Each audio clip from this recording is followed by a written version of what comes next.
Shalom. Shalom. Puji Tuhan. Haleluya. Kita pagi ini bisa kembali berada di rumah Tuhan. Kita memperingati kenaikan Tuhan Yesus ke surga. Allah kita Allah yang hidup. Dia berasal dari surga dan dia kembali ke surga untuk menyediakan tempat buat kita. Pujilah Tuhan. Mari kita tetap semangat dalam Tuhan dan terus maju dalam Tuhan ya. Mari pagi ini kita mau sama-sama arahkan hati kita kepada Tuhan. Kita mau bawa penyembahan kita, pengagungan kita buat Allah kita yang memang layak menerima segala pujian, pengagungan dan kemuliaan. Mari saja kita sama-sama berdoa. Haleluya. Bapa yang baik, Bapa yang bertahta di dalam surga, kami bersyukur Tuhan untuk hari ini kami boleh kembali memperingati hari kenaikan-Mu ke surga. Engkau Allah kami yang luar biasa Tuhan. Engkau hidup, Engkau berkuasa, dan Engkau Allah yang bertahta di dalam kerajaan surga. Engkau Allah yang berdaulat atas setiap kami. Terima kasih Bapa buat kebaikan demi kebaikan-Mu yang kami rasakan sampai pada hari ini. Kami masih boleh bisa datang untuk memuji, menyembah dan memuliakan Tuhan. Kami serahkan peribadatan kami pada saat ini dalam tangan-Mu Tuhan. Engkau yang terus beracara di tengah kami. Engkau yang mengurapi dan memperlengkapi setiap kami. Kami rindu menyenangkan-Mu lewat pujian pengagungan kami kepada-Mu ya Tuhan. Marilah Roh Kudus, Engkau yang terus bertata di tempat ini. Engkau yang akan ambil alih ibadah ini dari awal pertengahan hingga selesai. Biarlah terus kami boleh meninggikan dan mengagungkan Engkau. Dan kami boleh bersama-sama bersatu hati, bersorak-sorai bagi Allah kami yang hidup, Allah kami yang adalah Raja di atas segala Raja, Tuhan di atas segala Tuhan. Terima kasih Bapa. Kami menyerahkan ibadah ini dan kami mau mulai hanya di dalam satu nama, nama di atas segala nama, nama Yesus Kristus yang adalah Tuhan kami yang hidup. Haleluya. Semua katakan amin. Puji Tuhan saudara. Haleluya. Mari sama-sama bawa hati kita untuk mau menyembah Tuhan. Kita mau memuja Dia, menyembah Dia yang adalah Raja, Tuhan yang hidup. Haleluya.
kita serukan. Yesus bangkit, Yesus hidup, kita bebas. Amin.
Saudara yang kasih dalam nama Tuhan Yesus Kristus, pada saat ini kita memperingati hari kenaikan Tuhan Yesus ke surga.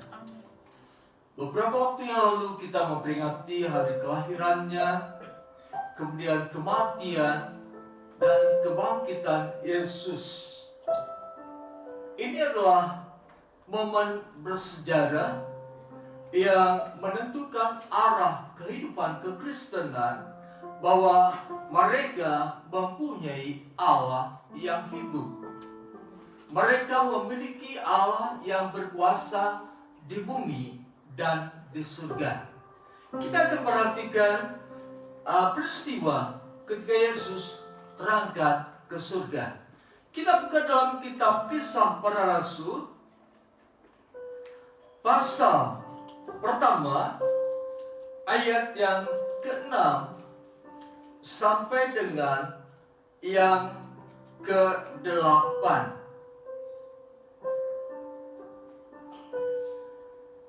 Dan yang ke-9 kita baca bersama-sama. Mari kita berdiri. 3, 2, 1. Maka bertanyalah mereka yang berkumpul di situ, Tuhan, maukah Engkau pada masa ini memulihkan kerajaan bagi Israel? Jawabnya, Engkau tidak perlu mengetahui masa dan waktu yang ditetapkan Bapa sendiri menurut kuasanya.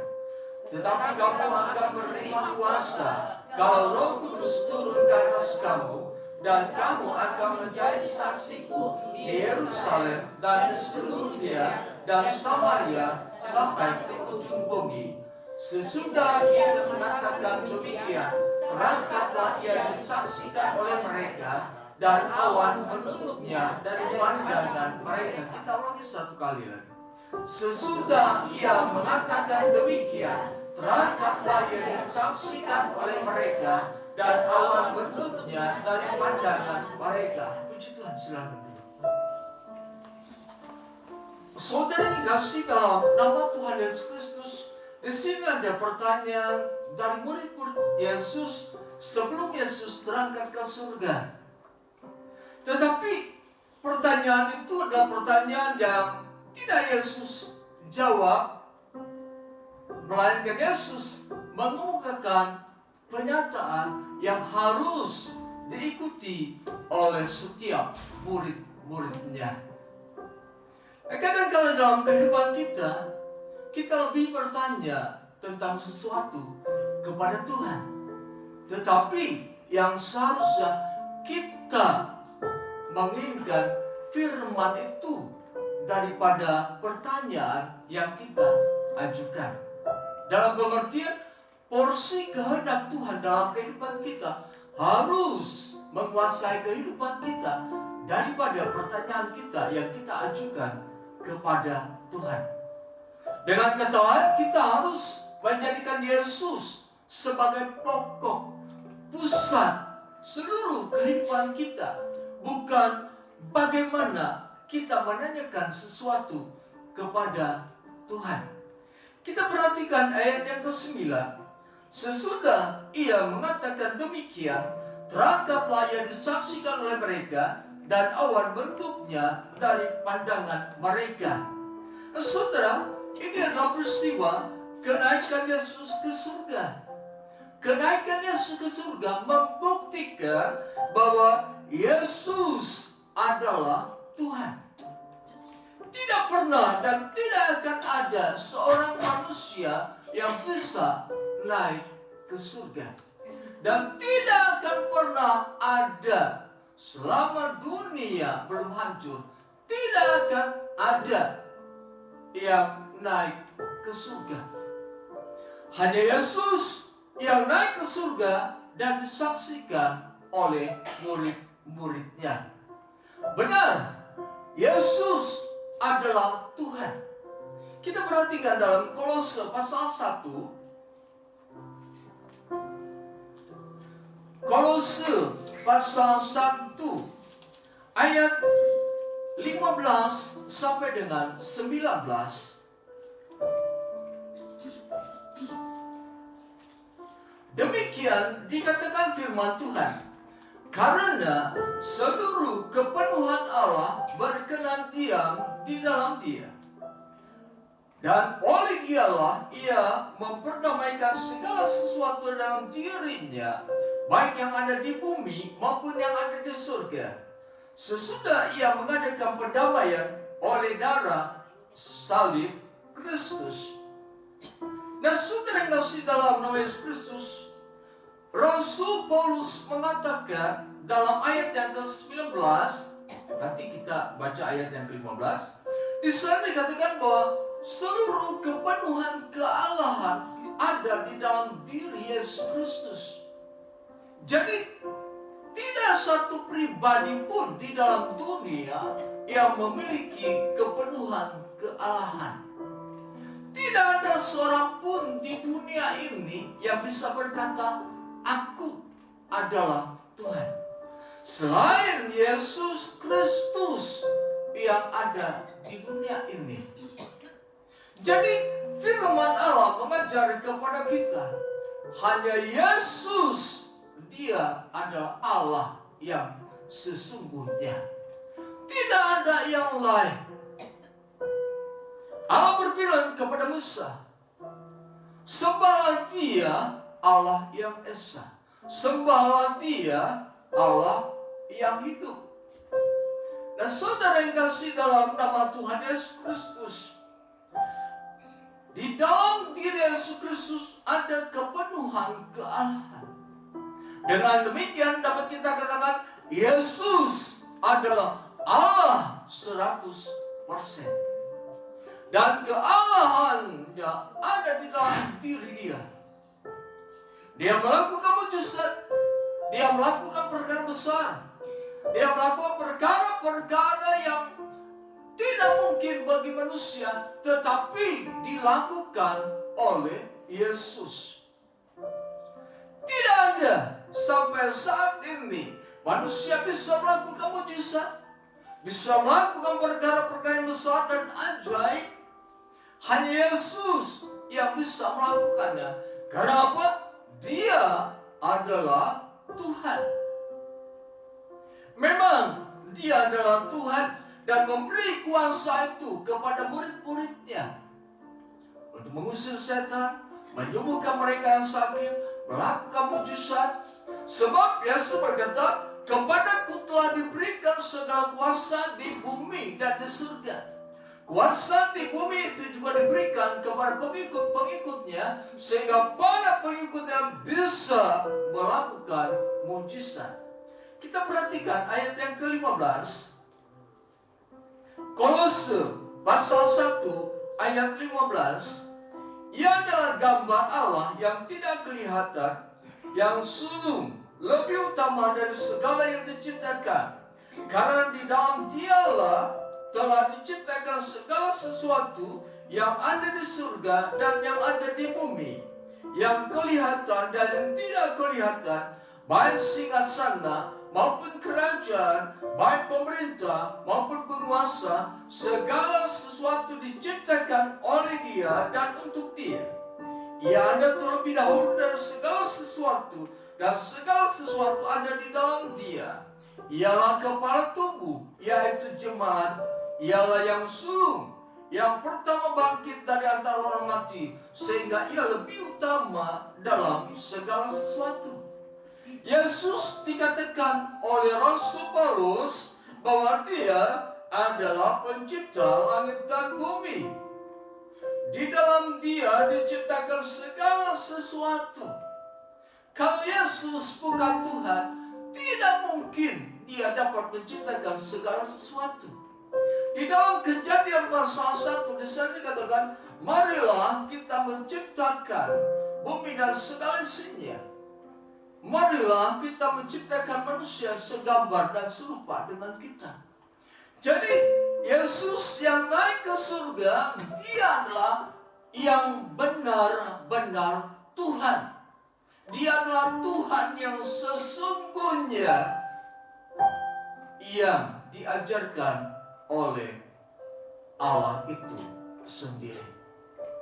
Di sini Allah berbicara kepada Rasul Paulus. "Paulus, di dalam Yesus Kristus ada kealahanku." Paulus, Yesuslah yang menciptakan dunia dan segala isinya. Yesuslah yang menciptakan segala sesuatu, baik yang kelihatan maupun yang tidak kelihatan. Yang kedua, kenaikan Yesus ke surga menandakan bahwa Yesus berasal dari surga. Mari kita perhatikan Yohanes pasal 3 ayat 13. Demikian dikatakan firman Tuhan. Kita baca bersama-sama. 3, 2, 1. Tidak ada seorang pun yang telah naik ke surga selain daripada Dia yang telah turun dari surga, yaitu Anak Manusia. Ini adalah pengakuan Yesus Kristus bahwa Yesus berasal dari surga. Dan tidak ada seorang pun yang seperti Dia. Yesus berasal dari surga. Berarti ini menguatkan fakta pertama bahwa Dia adalah Tuhan. Ini menguatkan fakta pertama bahwa segala sesuatu yang Yesus kerjakan itulah pekerjaan yang Allah perintahkan kepadanya. Saudara yang kasih dalam nama Yesus Kristus, Yohanes pasal 6 ayat 38. Demikian dikatakan firman Tuhan, sebab aku telah turun dari surga, bukan untuk melakukan kehendakku, tetapi untuk melakukan kehendak Dia yang telah mengutus aku. Di dalam Yohanes pasal 3 ayat 13, Yesus berbicara kepada Nikodemus, seorang ahli atau dikatakan ahli Taurat mahkamah agama. Kepada Yesus berkata, Yesus, aku telah turun dari surga, dan tidak ada orang yang bisa naik ke surga kecuali Dia yang telah turun dari surga. Kemudian Yesus berkata kepada orang-orang Yahudi pada saat itu, Yesus berkata, sebab aku telah turun dari surga. Jadi ketika Yesus naik ke surga, ini menandakan bahwa memang Yesus berasal dari surga. Kalau seseorang ingin masuk ke dalam surga, harus melalui Yesus Kristus. Kalau seseorang ingin mendapat kehidupan yang kekal bersama Allah di surga, harus melalui Yesus Kristus. Yesus berkata, aku inilah jalan, kebenaran, dan hidup. Tidak ada seorang pun sampai kepada Bapa kecuali melalui aku. Mengapa Yesus berkata demikian? Sebab Dia berasal dari surga. Jangan terpengaruh dengan apa yang dunia tawarkan tentang keselamatan, tentang kehidupan di alam baka bersama Allah. Sebab firman hanya menguatkan kepada kita, menyatakan kepada kita bahwa Yesus berasal dari surga. Setiap orang yang ingin masuk ke dalamnya harus menerima Yesus sebagai Tuhan dan Juru Selamat. Dialah yang diutus oleh Allah untuk membawa setiap orang yang percaya masuk ke dalam kerajaan surga. Allah tidak mengutus manusia yang lain. Allah tidak mengutus makhluk-makhluk yang lain yang akan membawa mereka masuk ke dalam kerajaan surga. Hanya Yesus yang ditentukan oleh Allah. Hanya Yesus yang diutus oleh Allah untuk menyatakan dirinya, akulah Tuhan yang bisa membawa umat manusia masuk ke dalam surga. Tanpa Yesus tidak ada tempat dalam kerajaan surga. Tanpa Yesus tidak mungkin seseorang mendapat perhentian yang kekal dalam kerajaan surga. Hanya Yesus yang ditentukan oleh Allah. Ini adalah kesempatan bagi kita untuk berbicara kepada saudara-saudara kita, berbicara kepada anggota keluarga kita, berbicara kepada keluarga besar kita. Nyatakan bahwa Yesus adalah Tuhan, dan hanya melalui Dia saja seseorang bisa masuk ke dalam surga, sebab Dia berasal dari surga. Kemudian kita perhatikan Yohanes pasal 6 ayat 51. Kita perhatikan Yohanes pasal 6 ayat 51 bagian A. Yesus berkata, "Akulah roti hidup yang telah turun dari surga." Yesus berbicara kepada orang Yahudi. Mereka berteriak, mereka membangga-banggakan akan kehidupan nenek moyang mereka, di mana mereka makan mana. Tetapi Yesus berkata, mana yang dari surga itu adalah mana yang tidak bisa membawa kehidupan yang kekal. Tetapi Yesus berkata, "Akulah roti hidup yang telah turun dari surga." Artinya, orang-orang percaya jangan berfokus kepada roti, berfokus kepada makanan, berfokus kepada hal jasmani yang akan binasa, yang akan mengalami kehancuran, yang akan mengalami apa yang dinamakan dengan segala sesuatu bentuk yang akan dibinasakan.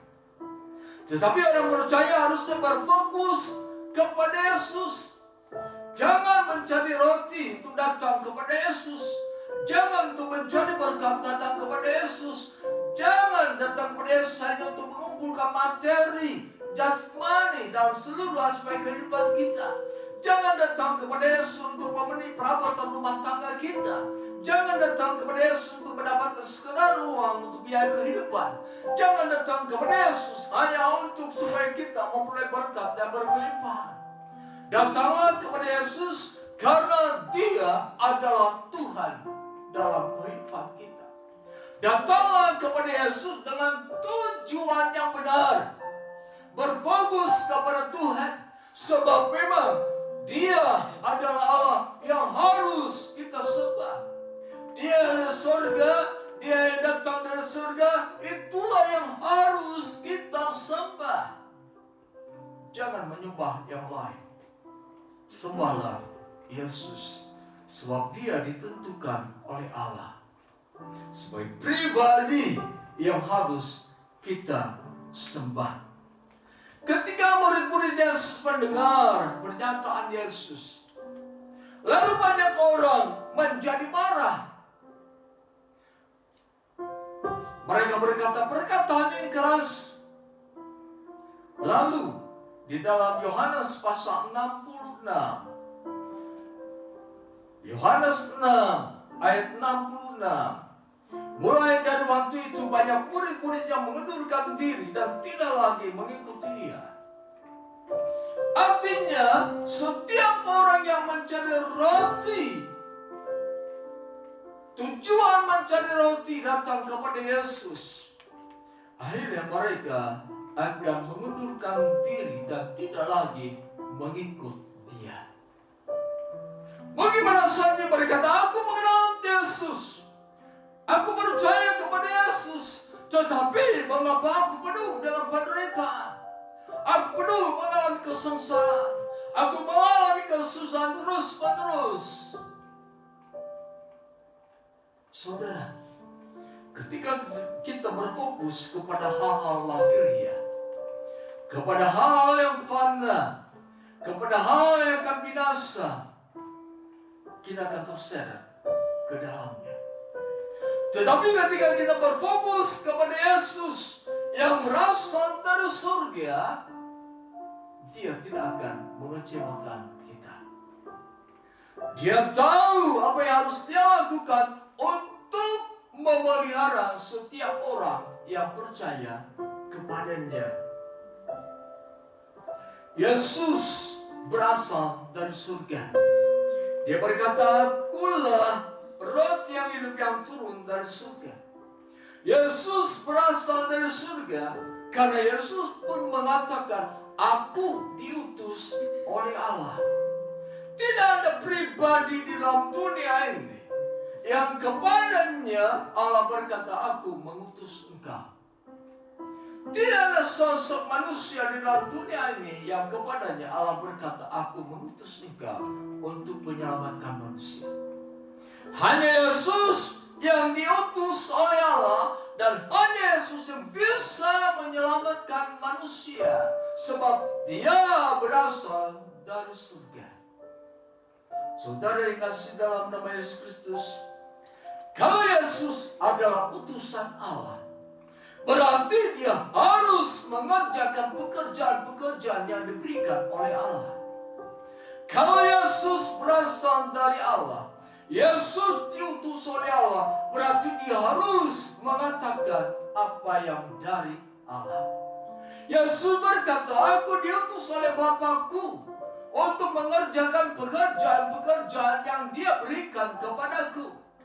Aku berkata-kata bukan dari diriku sendiri, tetapi dari Dia yang berkata-kata kepadaku.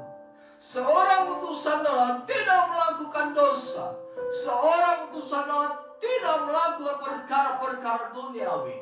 Seorang utusan Allah murni di dalam kehidupannya dengan segala tugas dan pekerjaan yang Allah berikan. Seorang utusan Allah, dia akan hidup sesuai dengan apa yang Allah inginkan. Jadi dengan kata lain, tidak ada manusia di dalam dunia ini yang diutus oleh Allah untuk membawa seseorang masuk ke dalam surga. Tidak ada seorang manusia pun di dalam dunia yang ditentukan oleh Allah sebagai orang yang diutus Allah. Sebab manusia yang ada di dalam dunia ini adalah manusia yang sudah terkontaminasi oleh dosa. Semua manusia yang lahir dalam dunia ini sudah mendapatkan dosa karena Adam dan Hawa. Semua yang lahir di bumi ini sudah berdosa, kecuali yang satu, Yesus Kristus. Dia dikandung dari Roh Kudus. Artinya bukan benih manusia, tetapi dari Roh Kudus yang dari surga. Itulah Yesus Kristus. Saudara yang dikasihi dalam nama Tuhan Yesus Kristus, Yesus yang naik ke surga, Dia adalah Tuhan. Yesus yang naik ke surga adalah pribadi, sosok yang memang berasal dari surga. Kini manusia berupaya bagaimana untuk mencapai surga. Tetapi jelas, tanpa Yesus, Alkitab mengajarkan tidak akan mungkin manusia masuk ke dalamnya. Dan tidak semua orang yang berkata, Tuhan, aku melakukan mujizat demi nama-Mu, aku mengusir setan demi nama-Mu, aku melakukan perkara-perkara besar demi nama-Mu. Kita seringkali terpedaya oleh sosok penampilan seseorang. Mereka melakukan perkara-perkara ajaib. Mereka melakukan perkara-perkara besar. Mereka melakukan sesuatu yang spektakuler. Tetapi Yesus pernah berkata kepada mereka, nyahlah, aku tidak mengenal engkau. Jadi bagaimana orang yang bisa masuk ke dalamnya? Orang yang hidup sesuai dengan firman Allah, orang yang mendengar dan melakukan firman Allah, mereka lah yang punya bagian dalam kerajaan surga. Saudara yang dikasihi dalam nama Tuhan Yesus Kristus, dengan kata lain, hiduplah sungguh-sungguh sebagai umat Tuhan. Hiduplah sungguh-sungguh sebagai pengikut Kristus.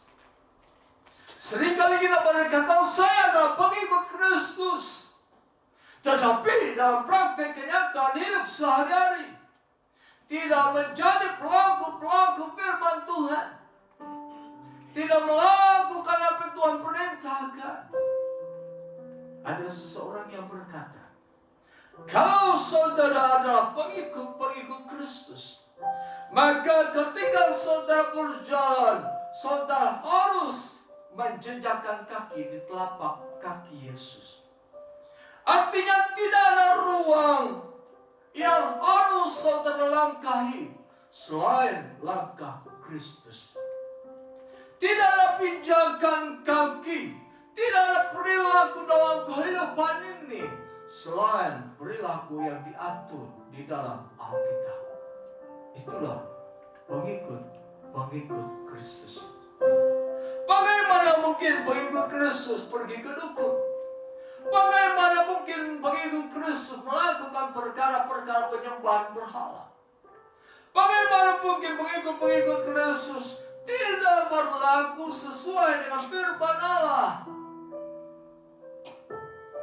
Saudara yang dikasih dalam nama Yesus Kristus, kenaikan Yesus Kristus ke surga menandakan bahwa tugas Yesus di bumi sudah selesai.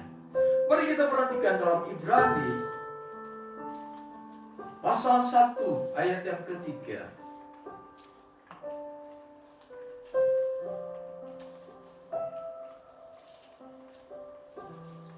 Ibrani pasal 1 ayat yang ketiga. Kita baca bersama-sama. 3, 2, 1. Ia adalah cahaya kemuliaan Allah dan gambar wujud Allah, dan menopang segala yang ada dengan firman-Nya yang penuh kekuasaan. Dan setelah ia selesai mengadakan penyucian dosa, ia duduk sebelah kanan yang maha besar di tempat yang maha tinggi. Kembali saya ulang, kenaikan Yesus ke surga membuktikan bahwa Yesus adalah Tuhan. Yang kedua, kenaikan Yesus ke surga membuktikan bahwa Yesus berasal dari surga. Kenaikan Yesus ke surga membuktikan bahwa tugas penyelamatan yang dilakukan Yesus Kristus sudah selesai. Artinya ketika Yesus di dalam dunia, dia mengajar tentang apa yang Tuhan kehendaki. Ketika Yesus di dalam dunia, dia melakukan mujizat tentang apa yang Tuhan perintahkan kepadanya. Ketika dia di dalam dunia, dia harus mati tergantung di kayu salib. Darah yang mengalir membasahi seluruh tubuhnya. Darah inilah yang menyucikan manusia dari dosa. Darah inilah yang membasuh manusia dari segala dosa dan kesalahannya. Tanpa penumpahan darah tidak akan ada penyucian. Tanpa penumpahan darah tidak akan ada keselamatan. Tanpa penumpahan darah tidak ada pengampunan dosa. Hanya Yesus yang bisa melakukan penyelesaian dosa-dosa manusia. Lewat apa? Lewat kematiannya di kayu salib. Lewat darahnya yang mengalir. Hanya oleh karena Yesus, dosa dibereskan dalam kehidupan manusia. Pada saat manusia percaya kepada Yesus sebagai Tuhan dan Juru Selamat, dia dibasuh oleh darah Yesus Kristus.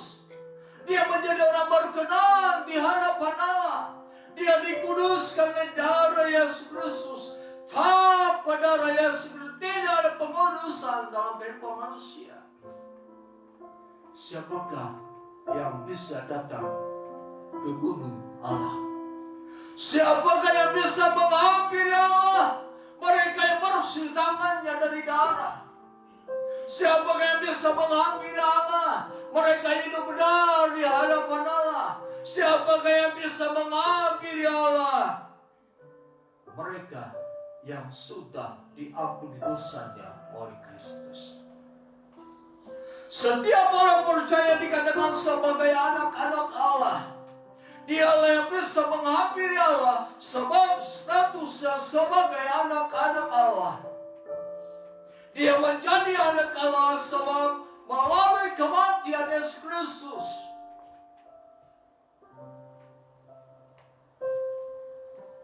Yesus naik ke surga sebab tugasnya di bumi untuk penyucian dosa sudah selesai.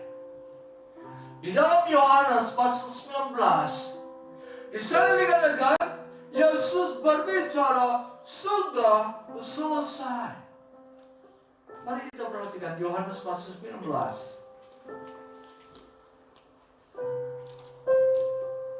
Saya ulangi, Yohanes pasal 19 ayat 30. Sesudah Yesus meminum anggur asam itu, berkatalah ia, sudah selesai. Lalu ia menundukkan kepalanya dan menyerahkan nyawanya. Saudara yang kasih dalam nama Yesus Kristus, dia naik ke surga sebab tugas yang diberikan oleh Allah sudah selesai. Dia mengerjakan pekerjaan Allah dengan sempurna. Rasul Petrus katakan tidak ada cacat celah dalam kehidupannya. Tidak ada dosa keluar dari mulutnya.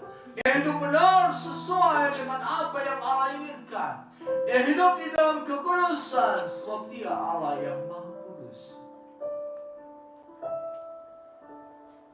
Saudara, perlu kita ketahui dan kita sadar terus bahwa kita ini mendapat pengampunan dosa bukan karena kita mempunyai kelebihan, bukan karena kita istimewa di hadapan Tuhan. Kita ditebus oleh darah Yesus Kristus, darah anak domba yang sangat mahal. Satu kali untuk selama-lamanya. Oleh sebab itu hiduplah benar di hadapan Tuhan. Seringkali kita sepertinya orang yang hilang harga diri. Sepertinya kita merasa bahwa saya tidak berharga di hadapan Tuhan. Kita rendah diri dalam bermasyarakat. Kita rendah diri dalam bergaul. Kita rendah diri karena keadaan kita mungkin tidak seperti orang yang hidupnya mapan di dunia ini. Harga diri kita jangan diukur dengan materi. Harga diri kita jangan diukur dengan jabatan. Harga diri kita jangan diukur dengan pendidikan. Harga diri kita jangan diukur oleh kekayaan. Harga diri kita jangan diukur oleh keadaan fisik kita. Ukurlah kalau kita berdasarkan pengukuran yang tepat. Engkau berharga di mata Allah. Kenapa? Engkau adalah anak-anak Allah. Jangan menjadi orang yang rendah diri ketika kita bergaul dengan orang lain. Jangan menjadi orang yang rendah diri karena kita mungkin tidak memiliki kekayaan yang seperti orang-orang di luar sana. Harga diri kita, patokannya, kita adalah anak-anak Allah. Kita adalah umat tebusan Allah. Itulah yang harus kita jadikan patokan dalam kehidupan kita. Bukan apa yang kita miliki. Semua akan binasa dan hancur. Tetapi keberadaan kita sebagai anak-anak Allah, kalau kita terus percaya kepadanya, itulah yang harus kita pegang selama-lamanya. Nah saudara, Yesus yang sudah naik ke surga, saya ulangi, menandakan bahwa Dia adalah Tuhan. Yang kedua, menandakan bahwa Yesus berasal dari surga. Yang ketiga, menandakan bahwa tugasnya di bumi sudah selesai, yaitu penyucian dosa dalam kehidupan manusia. Dan ketika Yesus ada di surga, Rasul Paulus katakan di dalam kitab Efesus, Yesus duduk di sebelah kanan Allah Bapa. Kitab Matius menyatakan Yesus naik ke surga dan duduk di sebelah kanan Allah Bapa. Markus menyatakan bahwa Yesus naik ke surga dan duduk di sebelah kanan Allah Bapa. Lukas menyatakan bahwa Yesus naik ke surga dan duduk di sebelah kanan Allah Bapa. Untuk apa? Yesus naik ke surga. Apakah Yesus naik ke surga hanya untuk menyelamatkan dirinya sendiri? Apakah dia dengan naiknya ke surga dia menikmati kemewahan di surga? Dia hanya mementingkan dirinya sendiri? Tidak. Kenaikan Yesus ke surga adalah untuk kepentingan saudara dan saya. Kenaikan Yesus ke surga adalah untuk kepentingan orang-orang yang percaya. Hanya itulah kepentingan Yesus naik ke surga, yaitu bagaimana orang-orang yang beriman yang masih hidup di dalam dunia ini berada dalam pemeliharaan Allah, berada dalam penguasaan Allah, berada dalam perhatian Allah. Dimanapun orang percaya, di sana Allah ada. Saudara,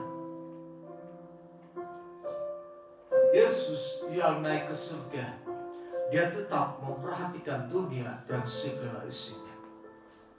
Tetapi matanya tertuju kepada orang-orang benar. Matanya tertuju kepada orang-orang yang percaya. Mari kita perhatikan dalam 2 Tawarik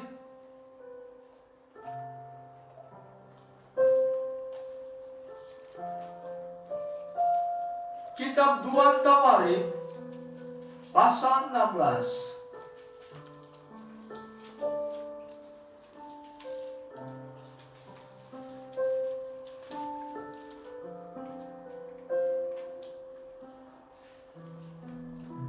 Tawarik pasal 16 ayat yang ke-9. Karena mata Tuhan menjelajah seluruh bumi untuk melimpahkan kekuatannya kepada mereka yang bersungguh hati terhadap Dia. Saya ulangi. Karena mata Tuhan menjelajah seluruh bumi untuk melimpahkan kekuatannya kepada mereka yang bersungguh hati terhadap Dia. Dalam hal ini kau telah berlaku bodoh. Sebab itu mulai sekarang engkau akan mengalami peperangan. Suatu ketika seorang raja yang bernama Asa, dia berhadapan dengan kerajaan Aram. Dia berpikir Aram adalah sebuah negara yang luar biasa hebatnya, memiliki kekuatan atau angkatan perang yang luar biasa.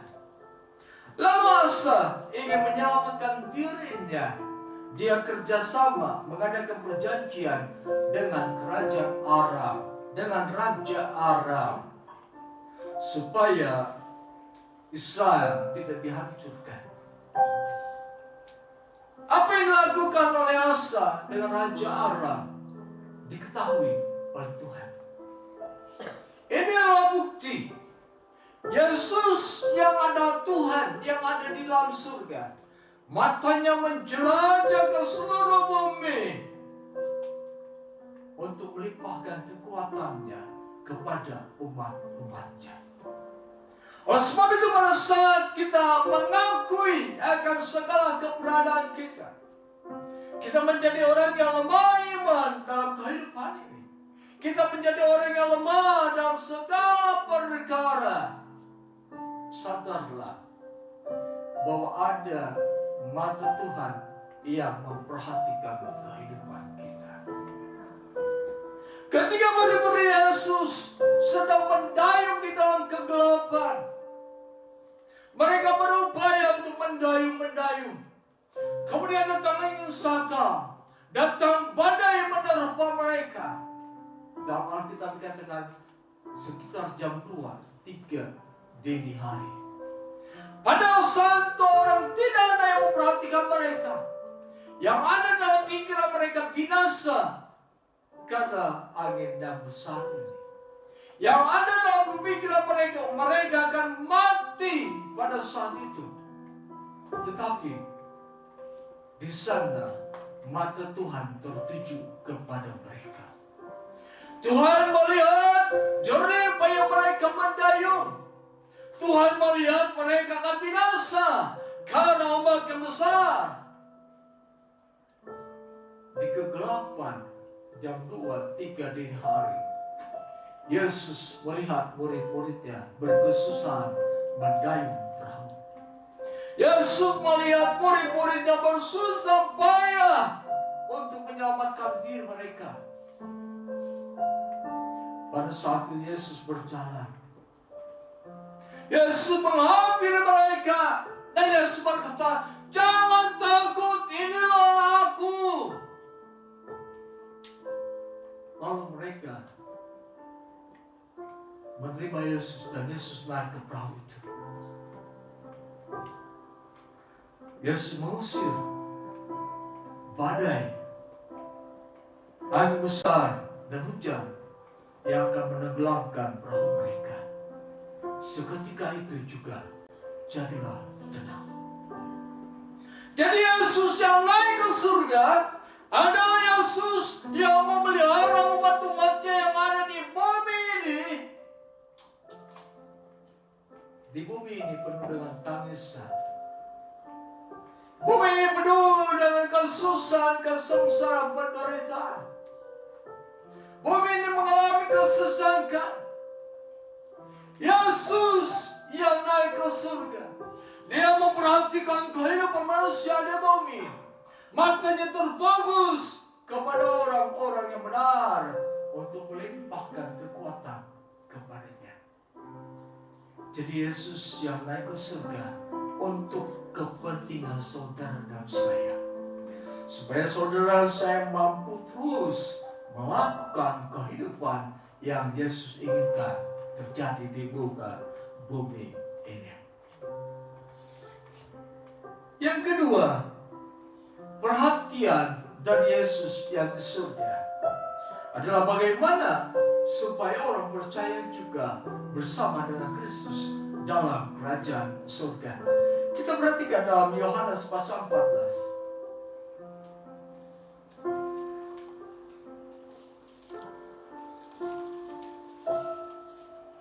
Kitab Yohanes pasal 14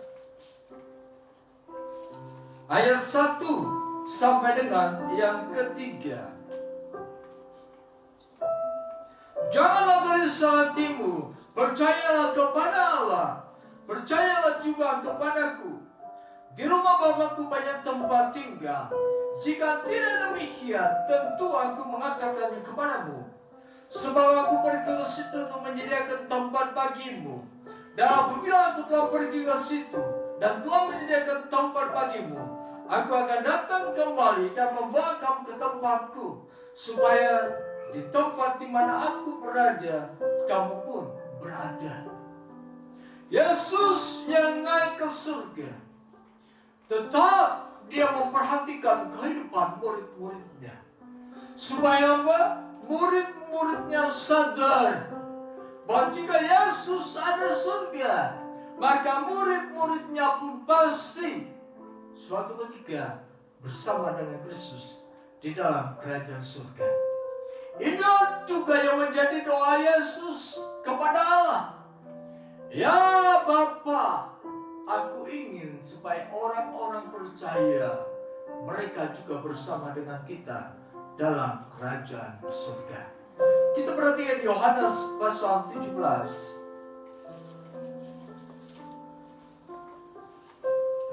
Yohanes pasal 17 ayat 24. Demikian dikatakan firman Allah. Ya Bapa, aku mau supaya dimanapun aku berada, mereka juga berada bersama-sama dengan aku. Mereka yang telah Engkau berikan kepadaku, agar mereka memandang kemuliaanku yang telah Engkau berikan kepadaku, sebab Engkau telah mengasihi aku sebelum dunia dijadikan. Perhatian Yesus yang sekarang duduk di sebelah kanan Allah, yang pertama untuk terus memelihara kehidupan umat-umatnya. Yang kedua, untuk menyediakan tempat bagi setiap orang yang percaya. Kalau Yesus berdoa, pasti Allah Bapa menjawabnya. Tidak pernah Yesus berdoa dan Allah tidak mengabulkan doanya kecuali kematian yang sudah ditentukan itu. Saudara yang masih dalam Yesus Kristus. Yang ketiga, perhatian Yesus yang di surga adalah perhatian sebagai seorang raja di atas segala raja. Mari kita perhatikan dalam kitab Efesus. Efesus pasal 1 ayat 19 dan seterusnya. Demikian dikatakan dalam kitab Efesus pasal 1 ayat 19 sampai dengan 23. Dan betapa hebat kuasanya bagi kita yang percaya, sesuai dengan kekuatan kuasanya yang dikerjakannya di dalam Kristus, dengan membangkitkan Dia dari antara orang mati dan mendudukkan Dia di sebelah kanannya di surga, jauh lebih tinggi dari segala pemerintah dan penguasa dan kekuasaan dan kerajaan dan tiap-tiap nama yang dapat disebut, bukan hanya di dunia ini saja, melainkan juga di dunia yang akan datang. Dan segala sesuatu telah diletakkan di bawah kaki Kristus, dan Dia telah diberikannya kepada jemaat sebagai kepala dari segala yang ada. Jemaat yang ada tubuhnya, yaitu kepenuhan Dia yang memenuhi semuanya dan segala sesuatu. Yesus yang naik ke surga, perhatian juga diarahkan kepada orang percaya. Perhatian juga diarahkan kepada seluruh makhluk yang ada di bumi ini. Dikatakan oleh firman Tuhan, Yesus yang naik ke surga lebih tinggi dari segala pemerintah, lebih tinggi daripada segala penguasa di dunia, lebih tinggi dari segala kekuasaan di dunia ini, lebih tinggi dari setiap nama top di dunia ini, lebih tinggi dari segala makhluk dan kekuasaan yang ada di bumi ini. Saudara, suatu ketika bangsa-bangsa ingin menyerang Daud sebagai seorang raja yang dipilih oleh Allah.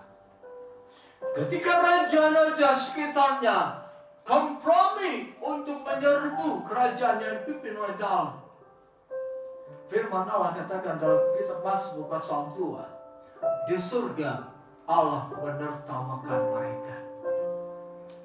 Artinya apapun usaha manusia, apapun usaha kerajaan-kerajaan, pemerintah-pemerintah, apapun usaha-usaha yang berupaya untuk menghancurkan kerajaan Daud, bagi Allah bukan sesuatu yang sangat istimewa di hadapan Allah, tetapi menjadi bahan cemoohan Allah di dalam surga melihat kehidupan bangsa-bangsa tersebut. Israel dalam kisah di dalam kitab Raja-Raja, ketika Israel banyak berperang dengan bangsa-bangsa, Allah membela bangsa Israel. Beberapa waktu yang lalu saya menyampaikan firman Tuhan mengenai ketahuilah aku beserta dengan engkau sampai kesudahan zaman. Menyertai berarti ada pembelaan dari Tuhan. Menyertai berarti Tuhan berperang.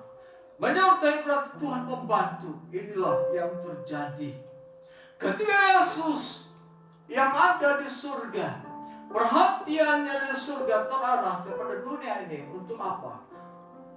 Menjaga dan melindungi umatnya. Pemazmur berkata, aman dalam lindungan Tuhan. Pemazmur berkata, dengan Allah kita akan melakukan perkara-perkara yang besar. Di dalam kitab Yesaya pasal 13 sampai 23, kerajaan-kerajaan di bumi dihukum oleh Allah.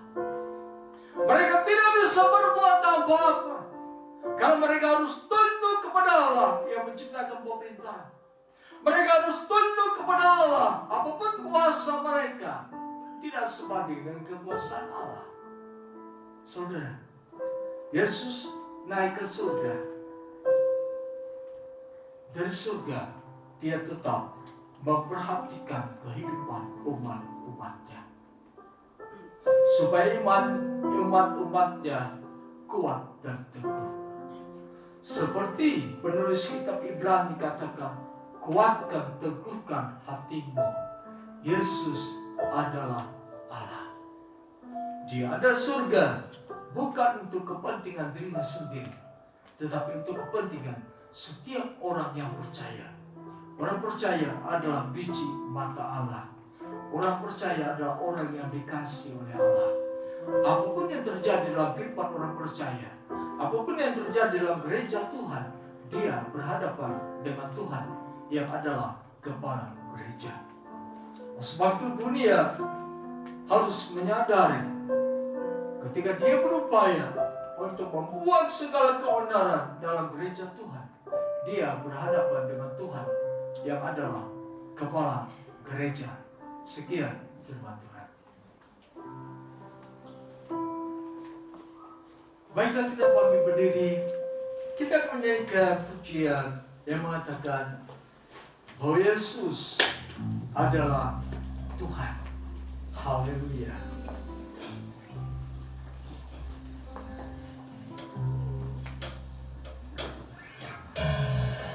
Haleluya.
Hallelujah.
Terpujilah Engkau Tuhan Yesus, Allah yang menciptakan segala sesuatu di dalam Amin, Tuhan Yesus. amin, amin. Kami percaya Tuhan dengan kenaikan-Mu Tuhan Yesus ke surga, Iya. membuktikan bahwa Engkau yang sudah turun ke surga, karena terus memelihara kami, mau naik ke surga untuk kepentingan kami umat-Mu Tuhan, yang hidup bersungguh-sungguh untuk menyenangkan hati Tuhan, untuk memuliakan Tuhan, untuk melakukan firman Tuhan dalam setiap kehidupan kami. Mari Roh Kudus yang akan menuntun kami, memampukan kami hidup berkenan di hadapan-Mu Tuhan Yesus. Lakukan apa yang berkenan, berjalan melangkah seturut dengan telapak kaki Tuhan Yesus, hidup berkarakter seperti Tuhan Yesus. Mari Bapa di surga, sesuai firman-Mu hari ini Tuhan Yesus, firman-Mu yang menyatakan bahwa Tuhan Yesus sudah naik ke surga, duduk di atas tahta Allah Bapa untuk untuk telah selesai menyelamatkan kami, menyucikan dosa kami, membebaskan kami dari dosa,